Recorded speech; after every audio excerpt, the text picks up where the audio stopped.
નમસ્કાર દર્શક મિત્રો, દિલોક સત્તા શોમાં આપણું સ્વાગત છે. આવકવેરા દ્વારા એક મહત્વપૂર્ણ જાહેરાત કરવામાં આવી છે, જેમાં હવે કરદાતાઓને આવકવેરા રિટર્ન ભરવાની છેલ્લી તારીખ લંબાવી દેવામાં આવી છે. અને આમ ભારત સરકારે આવકવેરા રિટર્ન ભરવાની જે છેલ્લી તારીખ લંબાવી છે, તેના કારણે કરદાતાઓને મોટી રાહત થઈ છે.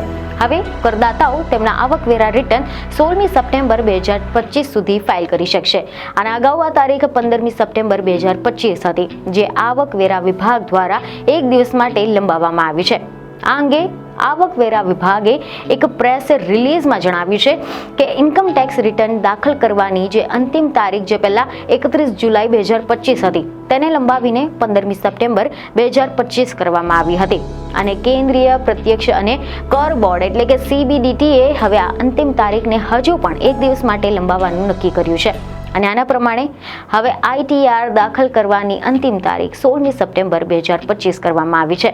ઇન્કમ ટેક્સ વિભાગે જણાવ્યું છે કે જરૂર ફેરફારો લાગુ કરવા માટે ઈ-ફાઇલિંગ પોર્ટલ એ 16મી સપ્ટેમ્બરની અડધી રાત એટલે કે 12 વાગ્યાથી લઈને 2:30 વાગ્યા સુધી મેન્ટેનન્સ મોડમાં રહેશે. મહત્વનું છે કે આ વખતના કેન્દ્રીય બજેટમાં લોકોને આવકવેરામાં મોટી રાહત આપવામાં આવી છે. હવેથી પગારદાર વર્ગને વાર્ષિક 12.75 લાખ રૂપિયા સુધીની આવક પર ઇન્કમ ટેક્સ ભરવો નહીં પડે, જ્યારે અન્ય કરદાતાઓ માટે 12 લાખ રૂપિયા સુધીની વાર્ષિક ટેક્સ ફ્રી રહેશે. અને આના કારણે ઘણા બધા લોકોમાં આ વખતે ઇન્કમ ટેક્સ રિટર્ન ભરવા માટે ઘણી બધી ગૂંચવણો અને ગેરમાન્યતાઓ પણ છે. જો કે હવે અહીંયા પ્રશ્ન એ પણ થઈ રહ્યો છે કે આ તારીખ કેમ લંબાવવામાં આવી છે. તો કેટલાક અહેવાલ એવા સામે આવ્યા છે કે આવકવેરા વિભાગે તેમની વેબસાઇટ પર ભારે ટ્રાફિકના કારણે આવકવેરા રિટર્ન ભરવાની તારીખ લંબાવવાનો નિર્ણય લીધો છે. વિભાગની વેબસાઇટ પર ભારે ભારણ હોવાના કારણે ટેકનિકલ મુશ્કેલીઓનો પણ સામનો કરવો પડી રહ્યો હતો. આના કારણે કરદાતાઓને મુશ્કેલીઓનો સામનો કરવો પડી રહ્યો હતો, જેથી કરીને હવે નવી તારીખ અને નિયમો જાહેર કરવામાં આવ્યા છે.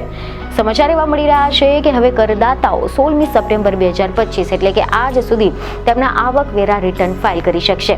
આવકવેરા વિભાગે સ્પષ્ટતા કરી છે કે જો કોઈ કરદાતા 16મી સપ્ટેમ્બરના પછી આવકવેરા રિટર્ન ફાઇલ કરે છે તો તેને લેટ ફી ચૂકવવી પડશે.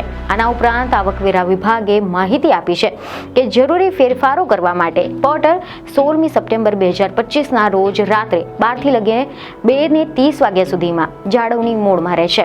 આના ઉપરાંત આવકવેરા વિભાગે કરદાતાઓને સમયસર આવકવેરા રિટર્ન ફાઇલ કરવા માટે પણ અપીલ કરી છે. વિભાગે માહિતી આપી છે કે અત્યાર સુધીમાં કરોડો લોકો કરોડો આવકવેરા રિટર્ન ફાઇલ કરી ચૂક્યા છે.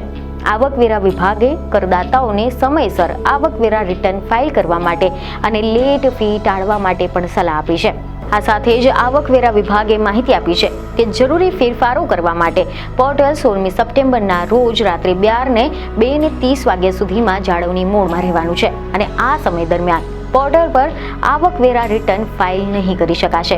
કરદાતાઓને સમયસર આવકવેરા રિટર્ન ફાઇલ કરવા માટે અને લેટ ફી ટાળવાની સલાહ આપવામાં આવી રહી છે.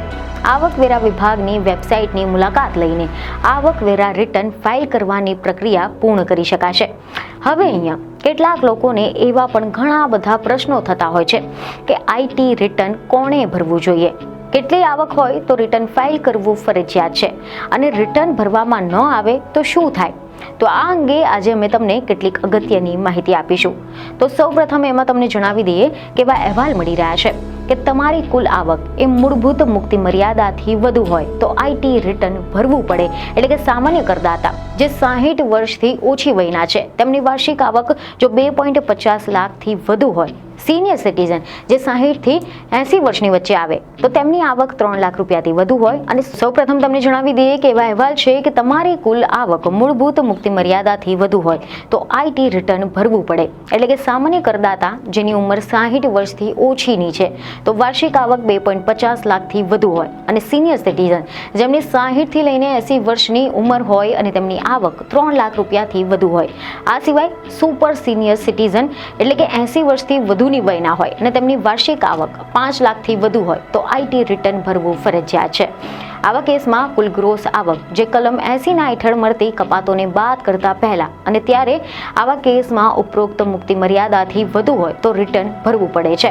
આ ઉપરાંત દરેક કંપની અને પેઢીએ આઈટી રિટર્ન ભરવું ફરજિયાત છે, ભલે ને પછી નફો થતો હોય કે નુકસાન થતું હોય. તેવી જ રીતે જો તમે આઈટી રિફંડનો દાવો કરવા માંગતા હોય, તમે જો કોઈ નુકસાનને આગામી વર્ષમાં કેરી ફોરવર્ડ કરવા માંગતા હોય, તમારી પાસે ભારતમાં કોઈ સંપત્તિ હોય જે ટ્રસ્ટ હેઠળ ધાર્મિક કે પછી સખાવતી હેતુ માટે રાખવામાં આવી હોય, તમે કોઈ રાજકીય પક્ષ હો, તમે ભારતના રહેવાસી હોવ અને ભારતની બહાર સંપત્તિ કે પછી નાણાકીય હિત ધરાવતા હોય જેને NIR કે પછી RNOR resident but not ordinary રેસિડેન્ટને લાગુ પડતું નથી. આવી જ રીતે તમે જો ભારતના રહેવાસી હોય અને ભારતની બહારના ખાતામાં સહી કરવાનો અધિકાર ધરાવતા હોય પરંતુ એમાં પણ NRI કે પછી RNOR એટલે કે રેસિડેન્ટ બટ નોટ ઓર્ડિનરી રેસિડેન્ટને લાગુ પડતું નથી. આ સિવાય તો તમારે આઈટી રિટર્ન ભરવું પડે છે.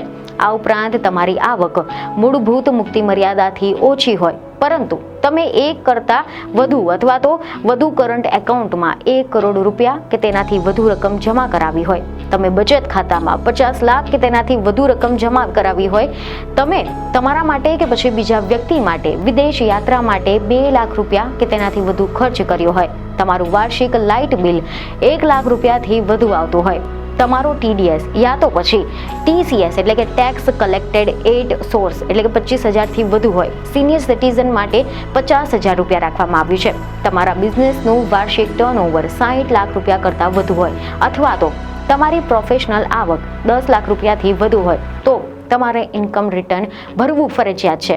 જે વ્યક્તિ કે પેઢીઓના ખાતાનું ઓડિટ કરવાની જરૂર નથી તેમના માટે પણ આઈટી રિટર્ન ભરવાની છેલ્લી તારીખ સામાન્ય રીતે 31મી જુલાઈ હોય છે. જો તમારી વાર્ષિક આવક 5 લાખ રૂપિયાથી વધુ હોય અને રિટર્નની છેલ્લી તારીખ પછી પણ તમે જો રિટર્ન ફાઇલ કરવામાં આવે તો પછી 5,000 રૂપિયા સુધીનો દંડ થઈ શકે છે.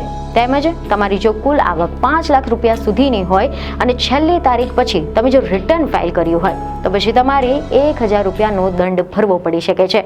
જો કે તમારી આવક મૂળભૂત મુક્તિ મર્યાદાથી ઓછી હોય તો પછી કોઈ પણ દંડ લાગુ પડતો નથી, પરંતુ કોઈ શરતો લાગુ પડતી હોય છે, જેમ કે બેંકમાં 1 કરોડથી વધુ રૂપિયા ભર્યા હોય કે પછી વિદેશ યાત્રા માટે 2 લાખથી વધુ ખર્ચ કર્યો હોય તો લેટ રિટર્ન ભરવા પર દંડ થઈ શકે છે. તેમજ તમારો ટેક્સ બાકી નીકળતો હોય અને સમયસર રિટર્ન ભરવામાં ન આવે તો બાકી રકમ પર માસિક 1% દરે સાદું વ્યાજ લાગતું હોય છે. આના ઉપરાંત તમે નુકસાનને કેરી ફોરવર્ડ પણ નહીં કરી શકો. તેમજ તમને કોઈ ધંધાકીય અથવા તો મૂડી નુકસાન થતું હોય અને તમે સમયસર રિટર્ન ન ભરતા હોય તો તમારા લોસ એટલે કે નુકસાનને આગામી વર્ષની આવકની સામે સેટ ઓફ નહીં કરી શકો. જો કે સમયસર રિટર્ન ભરવાથી તમે આ નુકસાનને આગળ ખેંચી શકો છો અને ભવિષ્યમાં ટેક્સનો બોજ પણ ઘટાડી શકો છો. આ ઉપરાંત તમે વધુ ટેક્સ ભર્યો હોય અને રિફંડના હકદાર હો તો પછી મોડું રિટર્ન ભરવાથી રિફંડ મેળવવામાં પણ વિલંબ થઈ શકે છે. તેમજ ગંભીર કિસ્સાઓમાં ઇન્કમ ટેક્સ વિભાગ એક કાનૂની કાર્યવાહી પણ કરી શકે છે. 25,000થી વધુ ટેક્સ નીકળતો હોય તો 6 મહિનાથી લઈને 7 વર્ષ સુધીની જેલ અને દંડ થઈ શકે છે. આ સિવાય અન્ય કિસ્સાઓમાં 3 મહિનાથી 2 વર્ષ સુધીની પણ જેલ અને દંડ થઈ શકે છે. તો આ હતી ઇન્કમ ટેક્સ રિટર્નને લઈને કરદાતાઓ માટે કેટલીક મહત્વની જાણકારી. તો આશા છે કે તમને આ જાણકારી મહત્વની લાગી હશે, જેથી અમારા વિડીયોને લાઇક અને શેર જરૂરથી કરજો. બીજને ખબર સાથે ફરી મળીશું. ધન્યવાદ.